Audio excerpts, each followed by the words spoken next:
No seu versículo de número 1, quando Deus decide falar com Ageu, Deus decide falar com Ageu e para Ageu falar com o sacerdote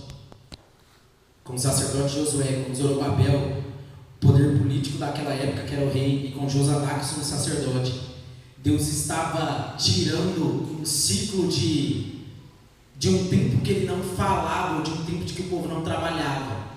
Se a gente for ler de Esdras, capítulo 1 ao capítulo de número 6, a gente vai ver que a reforma do templo para. E a reforma do templo parando, eles param de trabalhar por volta de 15 anos. 15 anos sem o povo fazer alguma coisa para o Senhor, sem o povo edificar a casa do Senhor, e sem o povo voltar a construir o templo do Senhor. Então, quando Deus decide levantar Ageu no capítulo de número 1, verso 1, para falar com Zorobabel, Josué e todavia Josadac, ele está dizendo: gente, é tempo da gente voltar ao templo do Senhor. É a primeira primícia que a gente vai falar.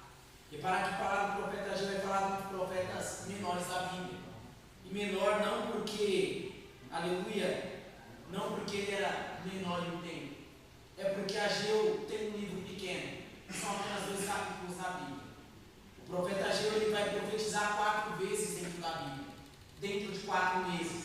É o único profeta que vai profetizar em 4 meses e 4 vezes dentro do seu livro. Deus vai levantar Ageu para profetizar depois de 15 anos que o povo está parado, que a obra está parada, que o templo está parado. E quando Ageu vem profetizar, ele faz uma pergunta para o povo.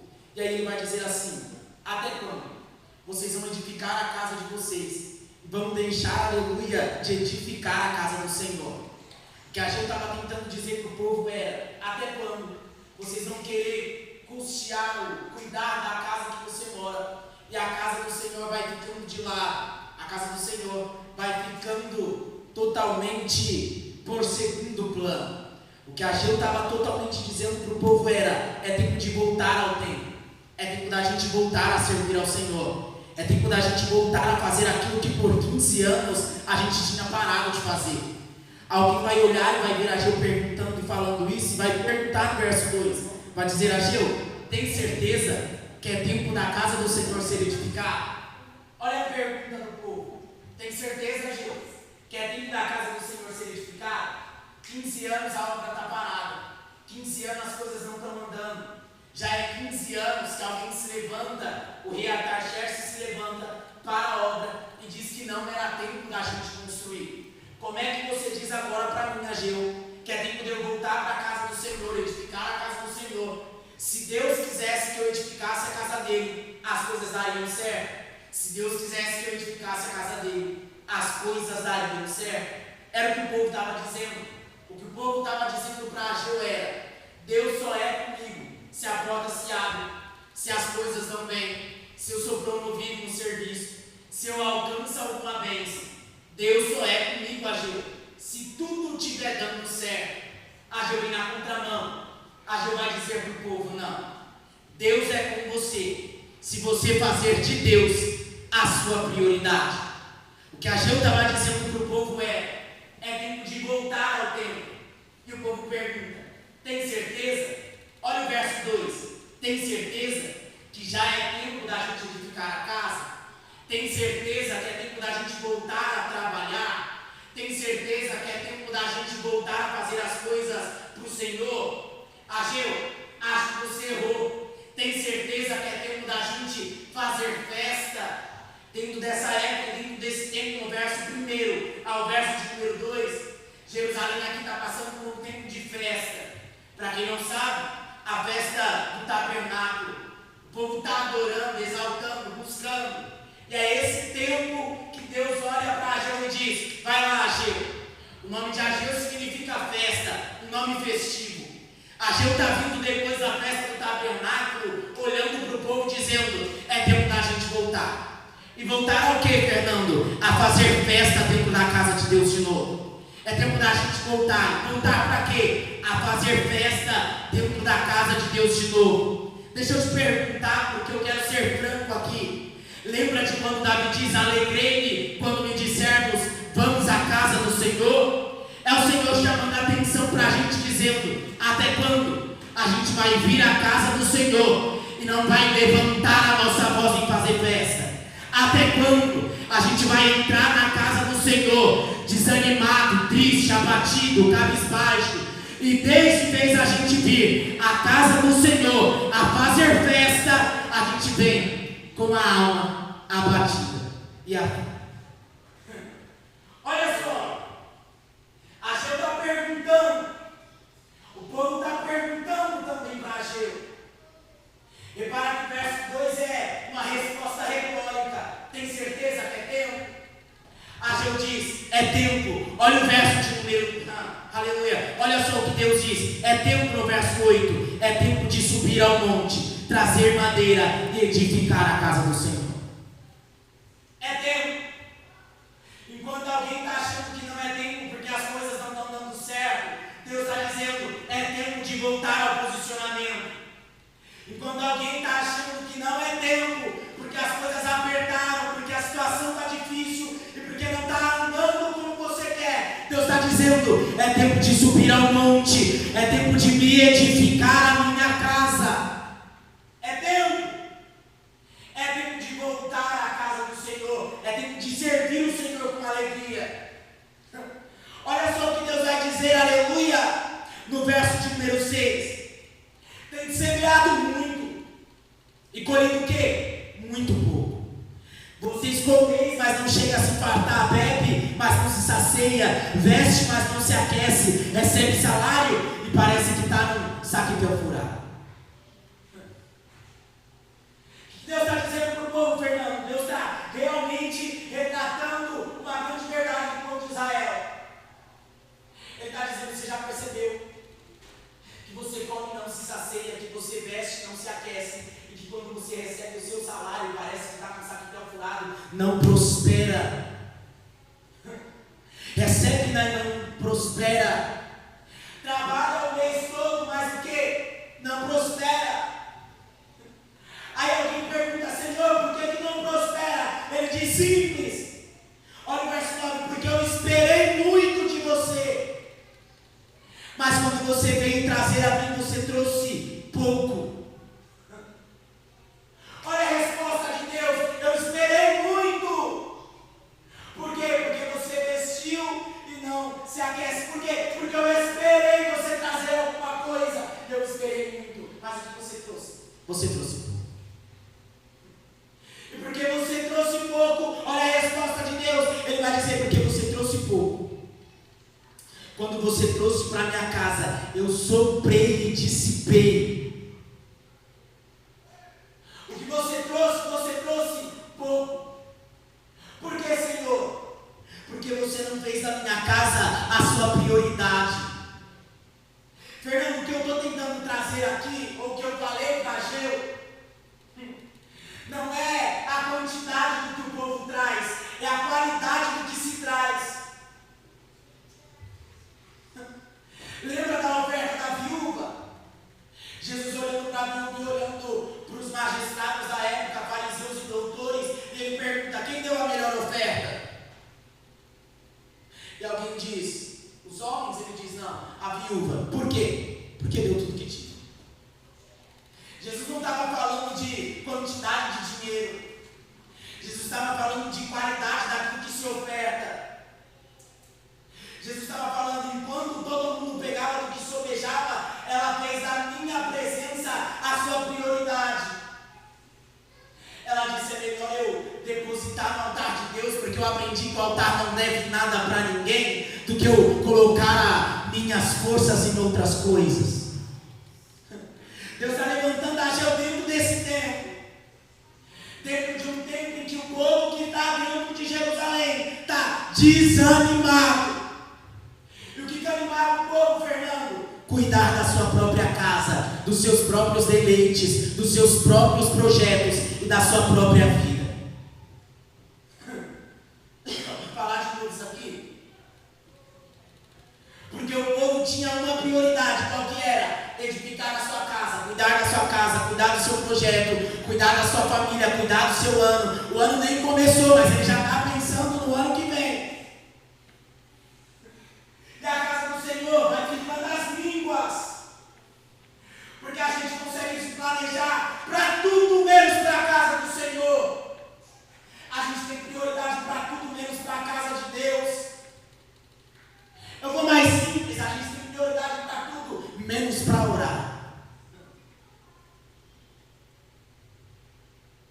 Se eu perguntar quem orou hoje aqui, posso ser que alguém diga, Fernando, eu orei.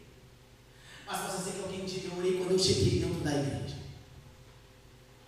Mas a pergunta é, sem chegar na igreja, quem orou aqui? E aí você diz, Fernando, posso ser que eu não orei, eu já acordei, um dia eu fui corrido, trabalhei, eu tinha muitas coisas a fazer, eram muitos afazeres. Bem, mas deixa eu te perguntar, quantas vezes você olhou no seu WhatsApp hoje? E aí você diz praticamente o dia inteiro. Quantas vezes você parou para olhar sua rede social e aí você diz, essa aqui eu perco até 2 horas do dia olhando para ela. A gente consegue perder, aleluia, o tempo do nosso dia olhando as redes sociais, olhando o nosso WhatsApp, nosso Facebook, nosso Instagram, e a gente se esquece de ter um tempo de oração para Deus. Isso não é porque nós não temos tempo, é porque nós não fazemos mais o tempo de oração a nossa prioridade.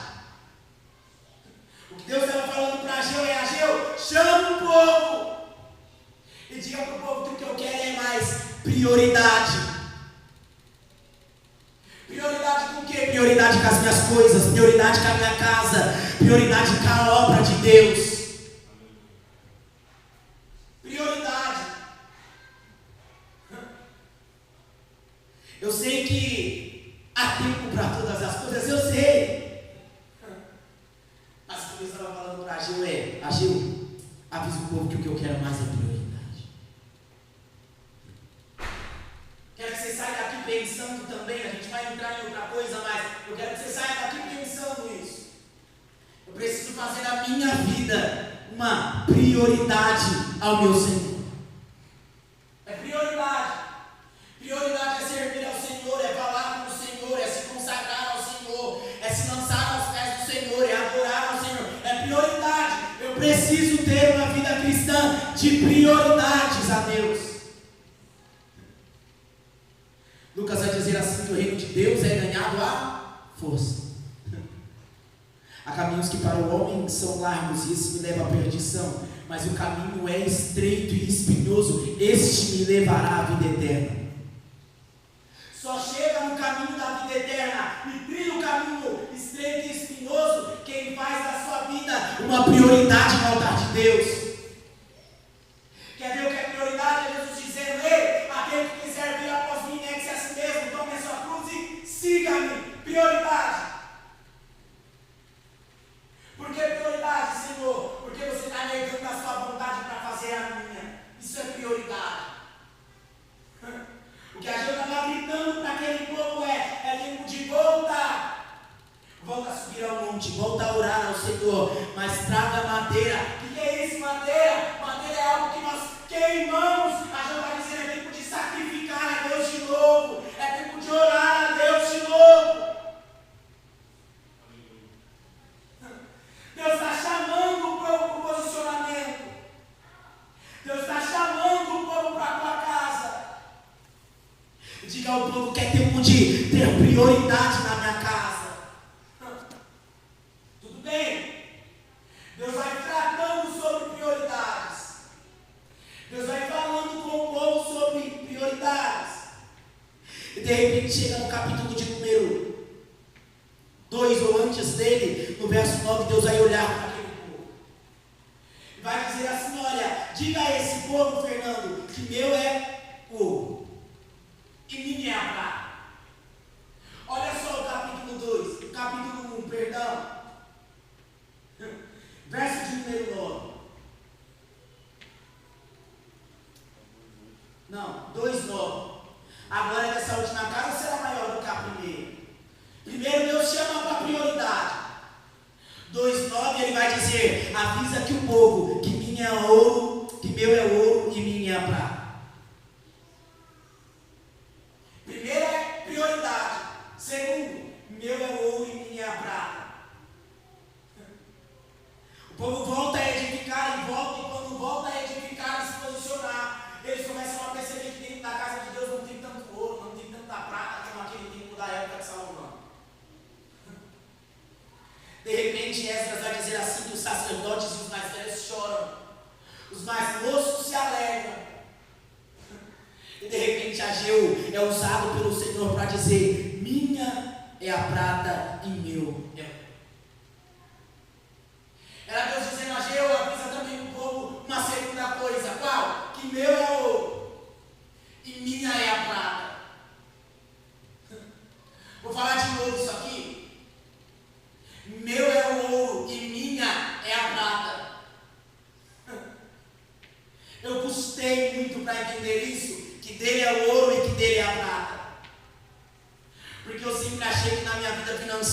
eu não precisava orar, eu só bastava trabalhar, ou eu só bastava estudar, porque a porta ia se abrir consequentemente com aquilo que nós fazemos. Até que um dia ele disse: Fernando, eu quero que você ore por isso. Eu dizia: Senhor, mas eu sei que se eu não levantar cedo, a porta não abre, o dinheiro não chega em casa, o alimento não entra pela porta. Ele disse: meu é o ouro em mim. Ore. E sabe ele dizendo: eu sou o dono do recurso. Quando uns se oravam, os mais velhos se oravam, os mais moços se alegravam, ele estava dizendo: olha, avisa para aqueles que viram a casa cheia de ouro lá atrás, que eu não preciso de ouro para manifestar a glória.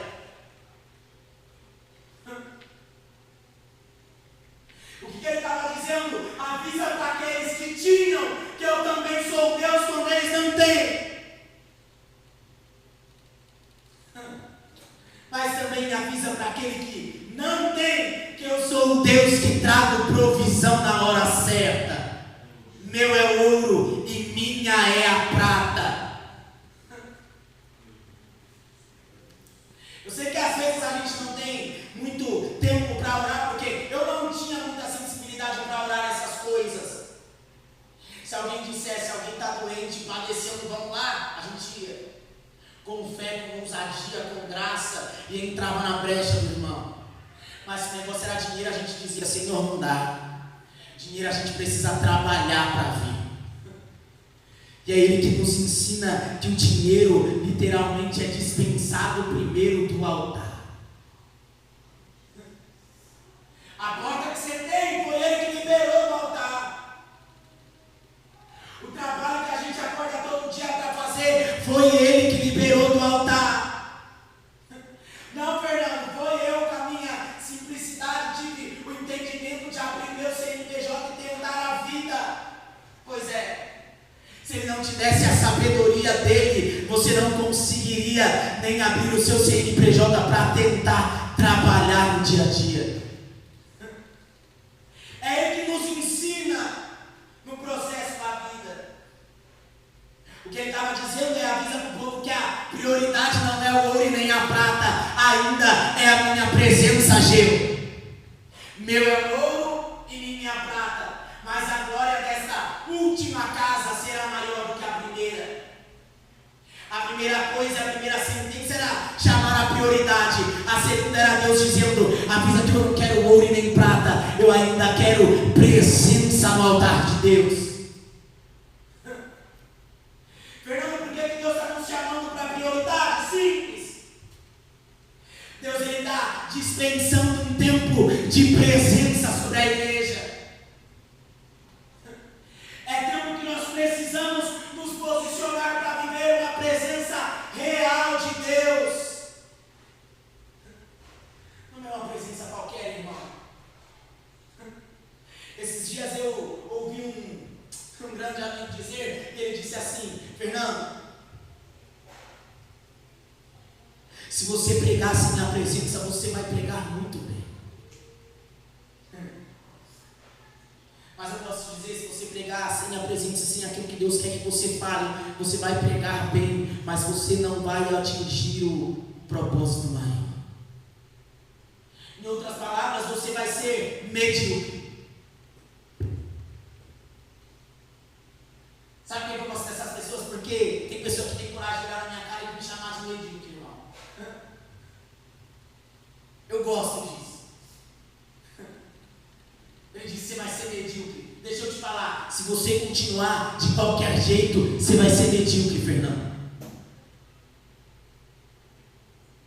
Sabe por que às vezes a gente olha para alguém em todos os ambientes da nossa vida, da rede social, de todos os ambientes, e a gente diz: cara, queria ser como ele, queria trabalhar como ele, queria ter clientes como aquele, queria manifestar a glória de Deus como aquele.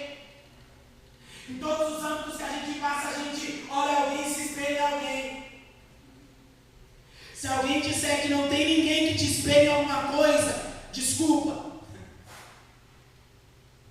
Todo mundo tem alguém. Todo mundo quer ser um profissional como alguém foi um dia. Quando a gente vê alguém pregando cheio de Deus, a gente diz: como eu quero pregar um dia como esse cara. Eu já fui alguém assim, e sou assim. Mas ele me chamou a atenção para isso. Ele disse: enquanto você não tiver a presença que Deus quer, você vai continuar sendo medíocre. Quem se destaca é porque decidiu ser diferente de todo mundo. Por que a gente tem a capacidade de falar de John Wesley, de Hunter Spurgeon e de outros mais, John Stott e Swingle e todos aqueles que foram os pais da fé da igreja? A gente diz: olha, lembra do avivamento que houve no país de Gales? Paramos para estudar e a gente diz: nossa, foi maravilha.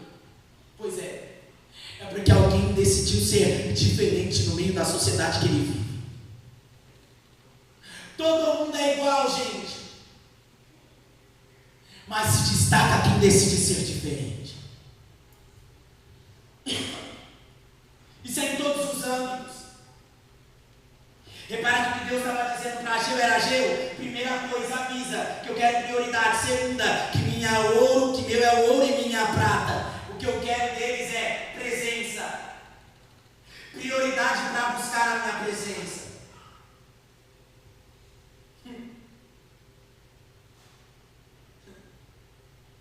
Vou perguntar aí, quero que você seja tanto como você. Como é que a presença de Deus tem fluído de você durante a semana?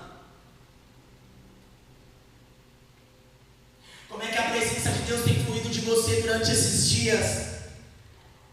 Porque às vezes a gente vem aqui dentro da casa de Deus, louva, adora, prega, busca, e a gente sente a presença.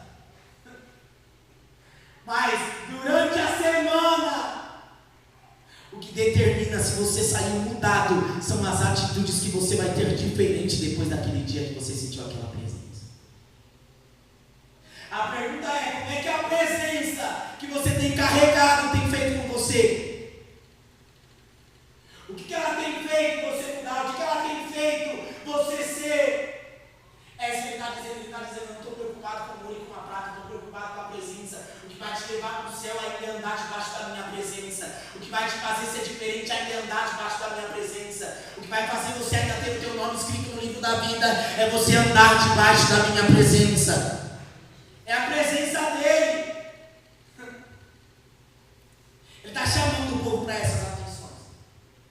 Mas de repente ele vai olhar para Zorobabel, Josué, e vai dizer para o povo: ser forte por 3 meses. Por que ele vai dizer ser forte, Zorobabel? Ser forte, Josué. Ser forte, povo.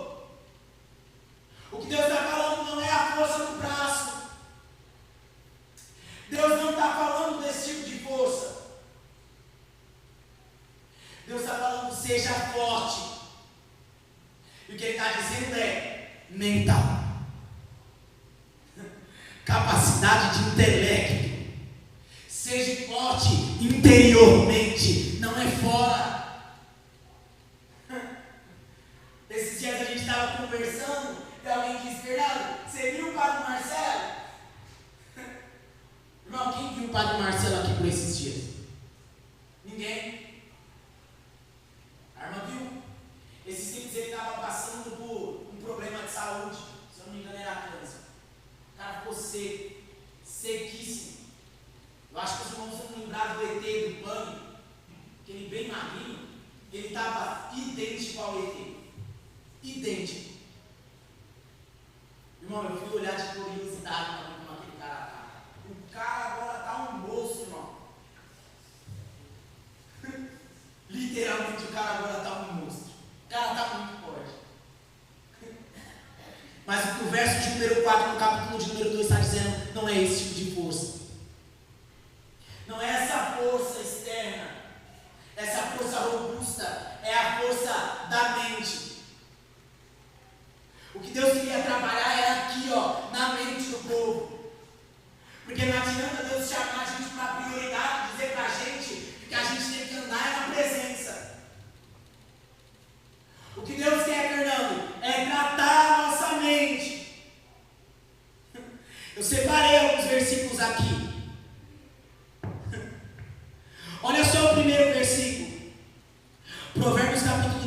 23, verso de número 7. Ele diz: como imagina a sua alma, assim você será.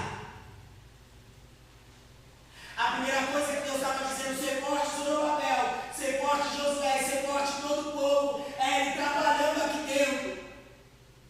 Por quê? Porque o povo está passando 15 anos, desanimado, triste, abatido, cabisbaixo. O povo está olhando a obra de Deus, e de vez se alegrar e entrar dentro do templo para fazer festa, o povo está entrando cabisbaixo, abatido, desanimado e triste. Por que isso? Porque a circunstância do meu olho faz eu querer ser o que eu vejo. Como imagina a minha alma, assim eu serei.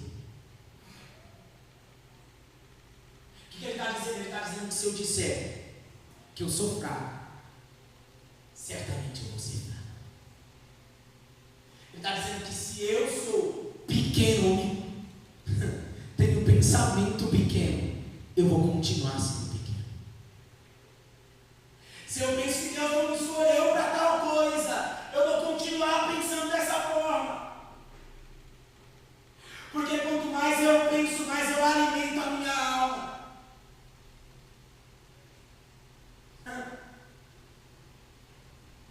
O primeiro versículo é esse. Como imagina o homem na sua alma, assim ele é. Provérbios 24, 10, se te mostrar de frouxo no dia da tua angústia, a tua força vai ser o que, gente? Pequena. Deus estava olhando para eles e estava dizendo: ei, até quando vocês vão continuar se mostrando frouxo diante da situação que vocês estão vivendo? Porque se te mostrar frouxo no dia da tua angústia, certamente a sua força vai ser pequena. Porque como imagina a sua alma, assim você será. Deus está chamando o povo para ser forte. Olha só, Josué, Moisés está morto, Moisés é meu servo, está morto. Mas ser forte e corajoso. O que Deus estava dizendo? Ele estava dizendo: Josué, eu sei que você está triste, eu sei que você está cabisbaixo, eu sei que não tem mais Moisés para te ajudar, mas se levante e seja forte. Se a sua mentalidade ficar: Deus, eu não consigo, eu não posso, eu não chego lá, você não vai chegar.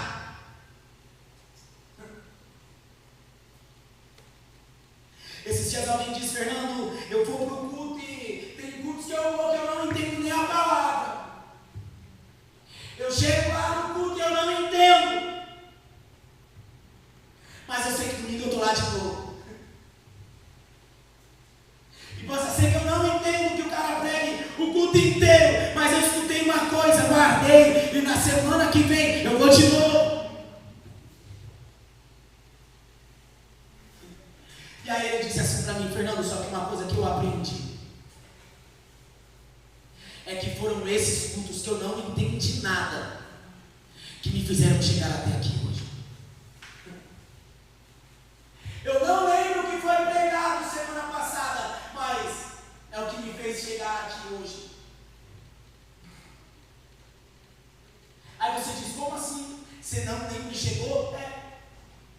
Você lembra o que você comeu segunda-feira? Lembra, Leandro? Eu também não. Mas me fez chegar aqui hoje. Tem coisa que a gente não se lembra, mas a gente não pode ficar sem comer, porque se a gente fica sem comer, automaticamente a gente se desnutre, e sem nutrientes a alma padece, o corpo padece. Deus chamando o povo dizendo: seja forte, era Deus dizendo: é tempo da gente mudar aqui dentro a mente, a alma, o interior. Fernando, por quê? Olha só o que Deus vai dizer.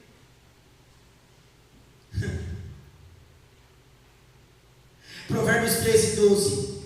A esperança que se adia faz adoecer o coração, mas o desejo cumprido é a árvore da vida.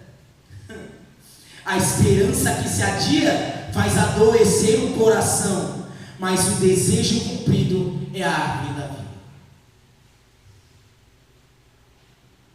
Quanto tempo então o povo estava esperando? 15 anos. Olha o versículo. A esperança adiada. Você já reparou que quando chega no fim do ano, se as coisas não estão dando certo, a gente está passando a virada, a gente tem a capacidade de dizer: ano que vem vai ser melhor, tudo vai dar certo, vai ser um ano melhor do que o ano passado. Quem é que já viveu isso, irmão? Você chega no fim do ano, faz promessa, faz voto, fala com Deus, você é diferente, porque se ano não deu, mas ano que vem eu chego, Deus. E quando você não chega, mas chega no dia 31 de dezembro, você está fazendo a mesma promessa de novo, você se renova de novo, você diz: esse ano vai ser melhor. Só que aqui está dizendo que eles passaram, em Ageu, 15 anos. E olha o que o Provérbios vai dizer: que a esperança adiada desfalece o coração. 15 anos esperando que a mudar e não dá. Aí eles precisam escutar uma sentença da parte de Deus para dizer para eles: seja forte. Na onde? Na mente. Deus estava dizendo: já estou vendo que vocês não estão conseguindo ter a capacidade de pensar que eu posso fazer diferente. Eu sei que às vezes a fé titubeia diante daquilo que a gente está enxergando, eu sei. Mas Paulo vai ensinar para a gente um modelo de fé. E o modelo de fé que Paulo ensina é totalmente diferente de qualquer outro modelo. Paulo vai dizer assim: deixando-se todavia as coisas para trás, que me afligem para trás, o que eu faço? Prosseguindo, olhando para o alvo. Olhando para o autor e consumador da minha fé, Cristo Jesus. Paulo vai me dar um modelo de fé. Ele diz que não anda por vista, mas ele anda por fé. O que Deus estava chamando a atenção do povo aqui para ser forte era: gente, eu preciso que vocês voltem a ter fé de novo. E a fé que eu estou falando não é aquela que você diz: eu tenho fé. É a fé gerada na mente, é a fé gerada no coração. Porque é essa fé que faz as coisas sobrenaturais se materializarem. É simplesmente a gente dizer: eu tenho fé. E no primeiro percalço da vida, a gente já está perguntando para Deus: será que é isso mesmo, Senhor? Será que o Senhor está comigo? Será que o Senhor falou comigo? Eu estava dizendo: fala para o povo ser forte. Ser forte no quê? Na fé. Olha só o que Neemias 8:10 ele vai dizer: que a alegria do Senhor, na parte B do versículo, é a minha força. O que é sua força, Neemias? Ele diz: a alegria do Senhor.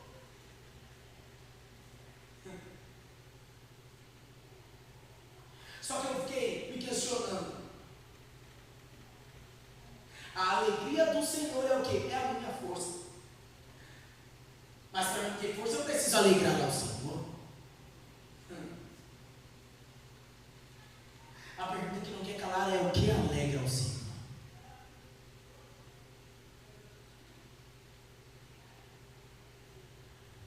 Vou perguntar de novo, diferente. Para você tem alegrado ao Senhor?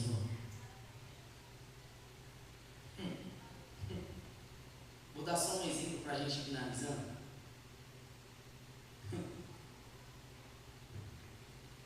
Olha só o que diz: o amor não se alegra com a injustiça, mas se alegra com a verdade.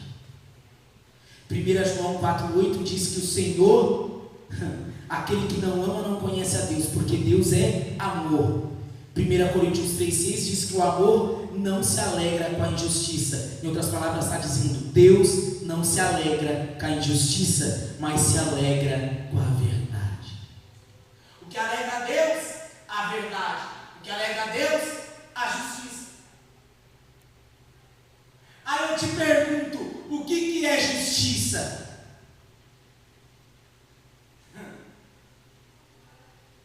Alguém diz: Fernando, justiça, sabe o que é? Justiça é a gente ter a capacidade de julgar alguma coisa,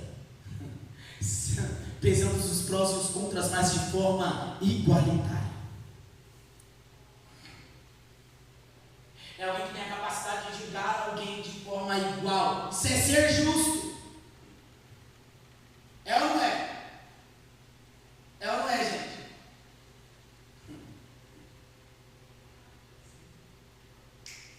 Mas de repente, no capítulo 1 de Samuel, a Bíblia vai dizer assim que Ana vai gerar um filho. No capítulo 2 ela entrega para Samuel. E no 3 o menino já está no templo. Mas tem uma sentença no capítulo 3, Deus olhando para Eli e falando de Eli, ele vai dizer assim: Eli, sabe o que o Senhor falou comigo? Ele diz o que, Samuel? Ele diz: o Senhor falou comigo que ele vai tirar o Senhor do sacerdócio. A pergunta é: por quê? Ele disse: Eli, porque Deus viu quando você negligenciou o julgar dos seus filhos. O que ele estava dizendo? Ele estava dizendo: sabe, Eli, não tem como você dar uma sentença para Israel de uma forma e para quem está dentro da sua casa de outra. O que Deus estava dizendo é: Eli, você já não é justo o suficiente para cuidar das coisas de Deus.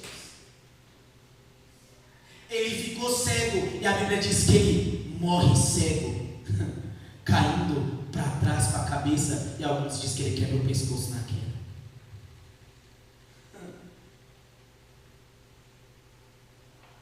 Fernando, como é que ele negligenciava? Quando alguém trazia a parte do cordeiro e os seus filhos pegavam uma parte melhor, que era a parte do sacrifício do Senhor, para fazer churrasco, e ele não tinha a capacidade de dizer: não faz isso. Se a gente for ler Levítico, o sacerdote já ficava com a coxa do animal e com a asa do animal.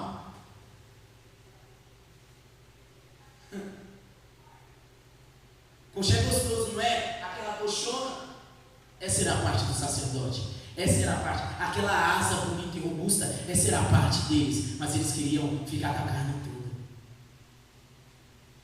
Julgavam as mulheres de forma diferente daquilo que tinham que julgar. E o seu julgar era indevido. Vou te dar outro exemplo bem rápido.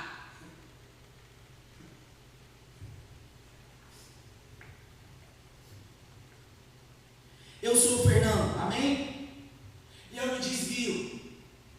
Eu sou o Fernando e eu me desvio. E de repente, meu pastor está pregando. E aí ele olha para você, Leandro, e diz: Leandro, se você não se converter, você não sobe ao céu. Mas de repente meu pastor me encontra na rua. E o que ele tem que dizer? Fernando, se você não se converter, você não sobe para o céu. Isso é julgar correto? Sim. Fernando, mas Mateus diz: não julgueis para não ser julgado. Pois é. Ele diz: não julgueis para não ser julgado. Mas se julgar, fica ciente que da mesma forma que julga, será julgado. 1 Tessalonicenses 5,16 vai dizer: julgai e retei tudo que é bom. A Bíblia nos ensina a julgar, gente. A Bíblia nos ensina a ter um julgamento correto, mas não duvidoso. Isso é ser justo. Mas se o meu pastor olhar para o Leandro e dizer: Leandro, se você não se converter, você não vai para o céu. E olhar para mim na rua e dizer: Fernando, Jesus te ama, volta para Jesus, você sabe, né? Ele está sendo negligente com a obra de Deus e com aquilo que Deus lhe ensinou. Deus se agrada? Não. Por que que não? Deus não é graça, Deus não é amor, mas é para usar com graça com quem está lá fora, é para usar com graça com quem está aqui dentro. Por quê? Porque a graça é para todos, se é para usar com vigor, aleluia.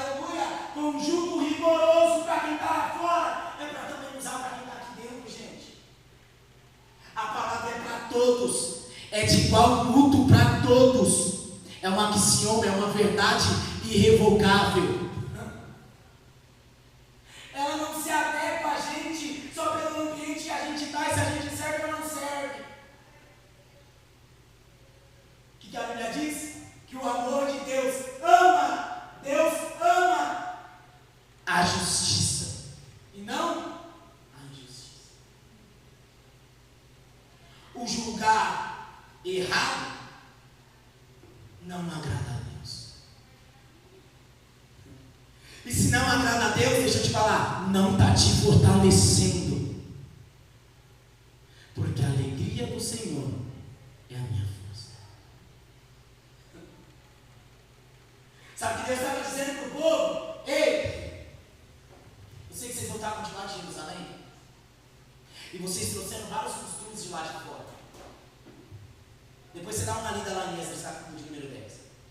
Eu sei que vocês trouxeram vários costumes de lá de fora. E qual foram um deles? Um deles que vocês trouxeram foi mulheres dos povos lá da Babilônia, costumes de lá, e o seu julgar ficou diferente. Alguns aqui dentro já não querem mais ser sacerdotes. Por quê? Porque já tomaram a vontade da Babilônia para si de vez. Fazer da minha presença a sua prioridade. O que acontece? Deus vai levantar Esdras naquele tempo e vai dizer: olha, peça para todos aqueles que tomaram mulheres na Babilônia se separar.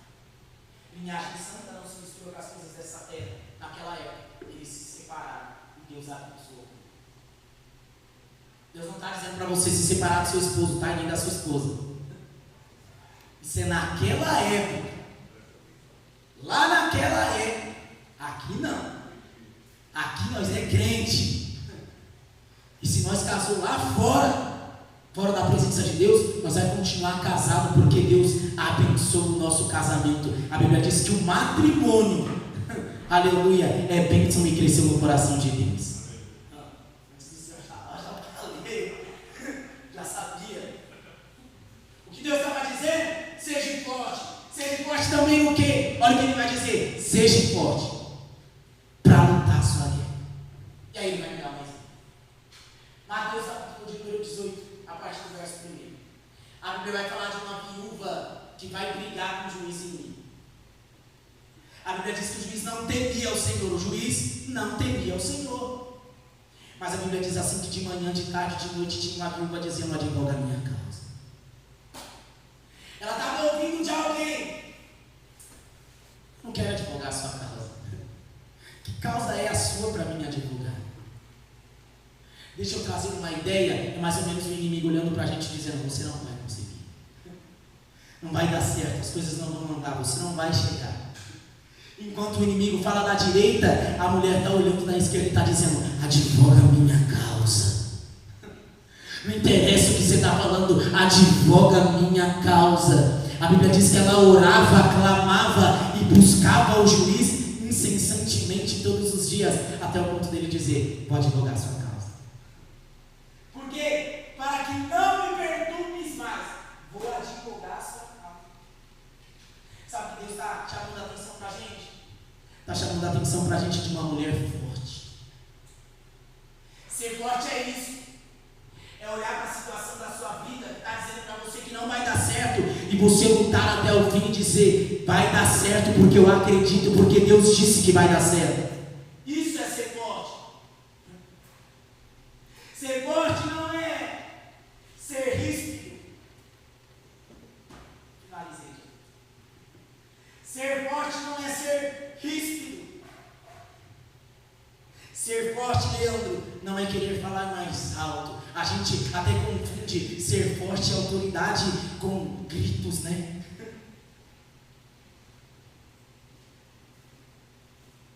Tem pessoas que, para mostrar autoridade, elas querem gritar. Isso me faz lembrar muito de algumas coisas que acontecem às vezes no âmbito do nosso serviço. Tem pessoas que acham que têm autoridade e elas querem gritar com os outros. Quando na verdade a autoridade não precisa ser imposta. Quem escuta sente a autoridade que você tem e respeita ela. Não é o mandar, é o pedir. é o fazer direito, é ter uma conduta idônea. O que Deus estava dizendo aqui é: seja forte. Seja forte no quê? No grau que se diz autoridade.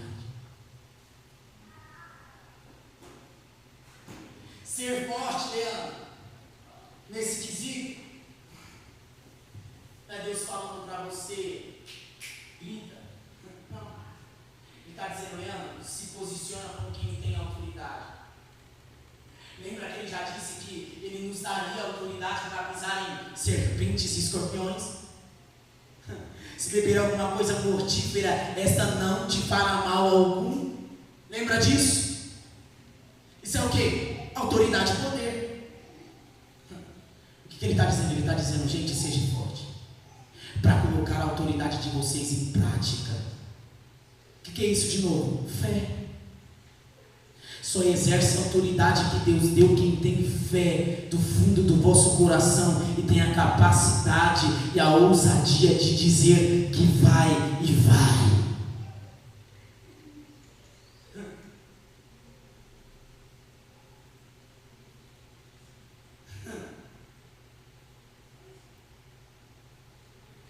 Deixa eu perguntar, até quando, gente?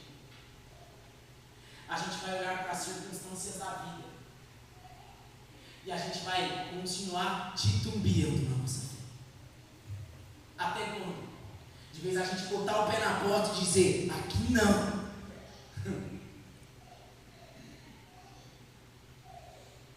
Eu aprendi com a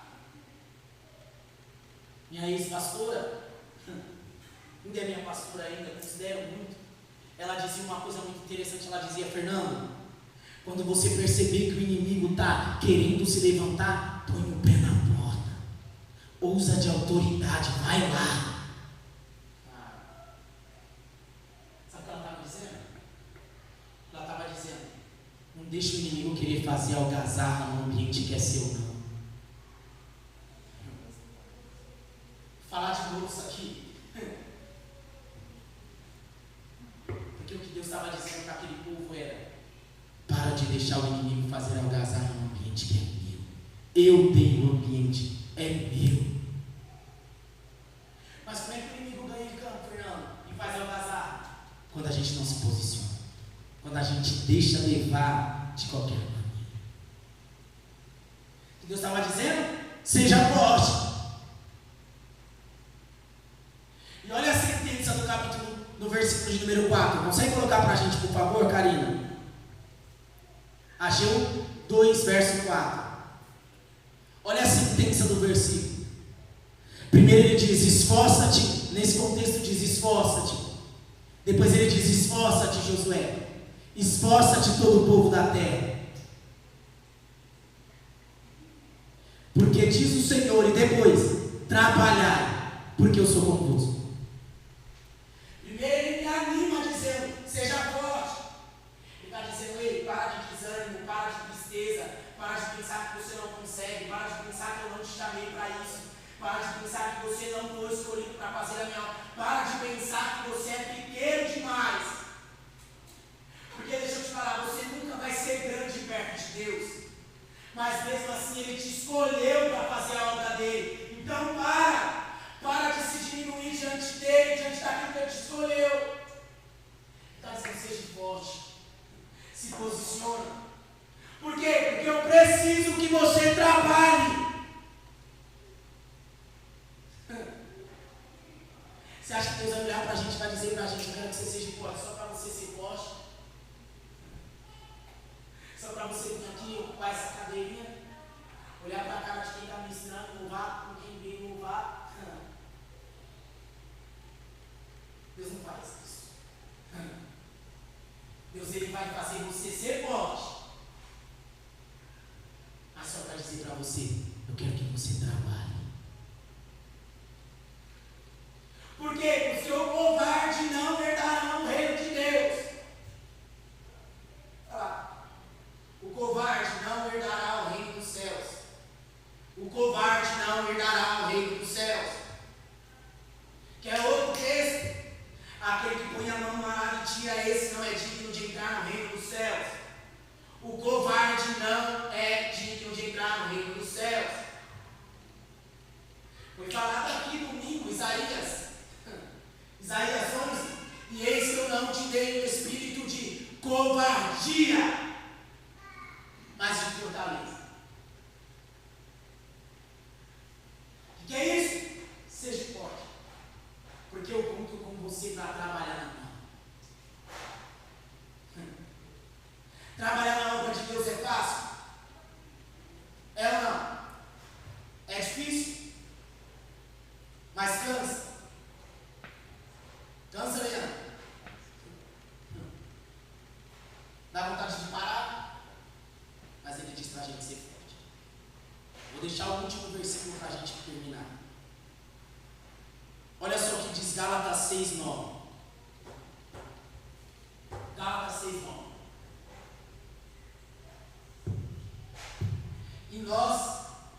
E não nos cansemos de fazer o quê? De fazer o quê?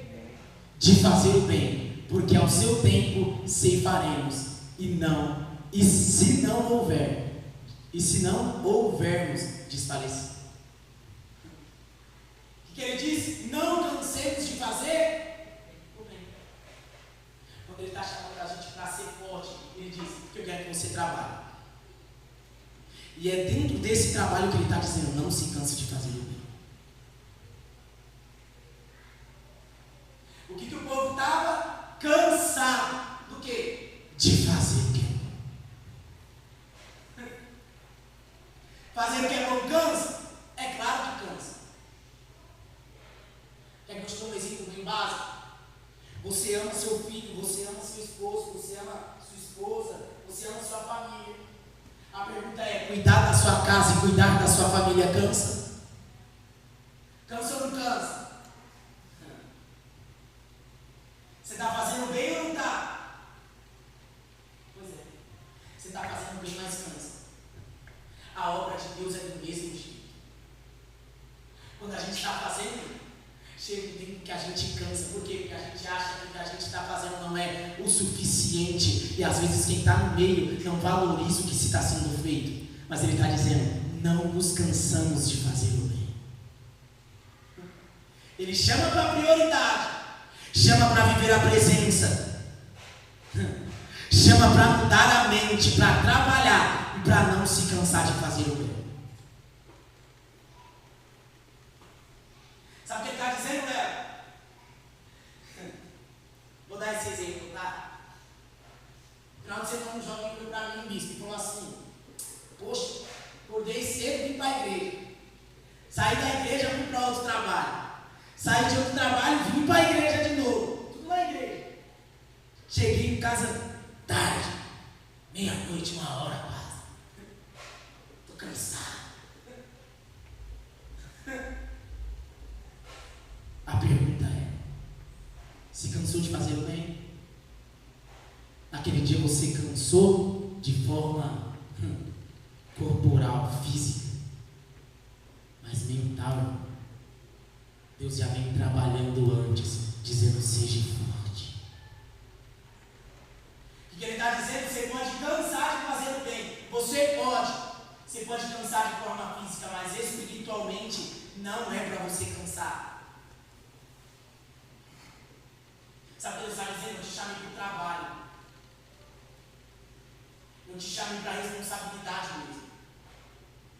Eu te chamei para estar na igreja. Vou falar só os dias que a gente tem trabalho. Segunda-feira, quarta-feira, sexta-feira e domingo. Agora tem a oração de sábado. Vamos ter alguns cultos de final de semana. Sabe o que ele está dizendo? Seja forte. Te chamei para isso. Fernando, por que você me chamou para isso? Tem certeza que ele me chamou para isso? Sim. Olha o que o Isaías 54 diz: que o Senhor Deus me deu a língua dos eruditos, para que eu saiba dizer uma boa palavra ao cansado. Sabe o que ele está dizendo, Leandro? Eu estou te chamando para o compromisso, para o posicionamento, para andar na minha presença, para ser forte, porque eu quero que você trabalhe para mim. Eu coloquei uma boa palavra na sua boca para alcançar o cansado. Você achou que Deus te escolheu só para você vir aqui, sentar na cadeira, não fazer nada, não? Deus colocou uma boa palavra na sua boca para alcançar quem está parado. Sabe o que alegra Deus? Lucas 15. E esse o céu se alegra, e esse Deus se alegra quando um pecador se arrepende. O que alegra Deus também é arrependimento. Sabe o que Deus está dizendo aqui para o povo? Seja forte. Se a gente for ler o versículo anterior, a Bíblia vai dizer que o povo entrou em grande temor e arrependimento, e todo o povo se humilhou diante a Deus. Deus está dizendo aí, volta a se arrepender na minha presença. Eu quero te fazer forte e estou te chamando para ser forte. Amém? Quero orar com você. Se você puder, precisa nem ficar de pé, só incline a sua cabeça. Senhor, a tua palavra tem chamado a gente para um posicionamento diferente. Eu entendo que o Senhor tem nos chamado para sermos diferentes diante daquilo que o Senhor tem conosco. Precisamos voltar a ter prioridade nas suas coisas, Senhor, e fazer o Senhor a nossa primazia de todas as coisas. Eu te peço, Senhor, que a nossa primazia não seja as coisas, não seja coisas fúteis, Senhor, que a traça corroem, mas que seja a tua presença, que seja a tua casa, que seja o teu reino, Senhor. Que a prioridade da nossa vida seja alegrar ao Senhor e se lançar aos seus pés. Que a prioridade da nossa vida seja estar diante de ti, se lançando a ti. Que a prioridade da nossa vida venha a ser estar em ti. Eu te peço, Senhor, meu Deus amado, que essa noite o Senhor possa arrancar o cansaço daquele que está se sentindo cansaço, não só de forma física, mas de forma mental, porque o que paralisa a gente, Senhor, não é o físico, é o mental.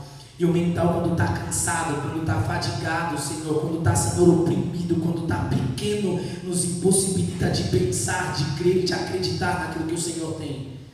Então, em nome de Jesus, eu te peço, Senhor, nos faz verdadeiramente desprender a nossa mente. É a tua palavra que diz que nós temos a mente de Cristo, e eu te peço, Senhor, Senhor, nos faça forte na nossa mente, para que nós possamos abrir, ó Senhor, os espaços, as lacunas, e alcançamos o céu, Senhor, como verdadeiramente Ele é.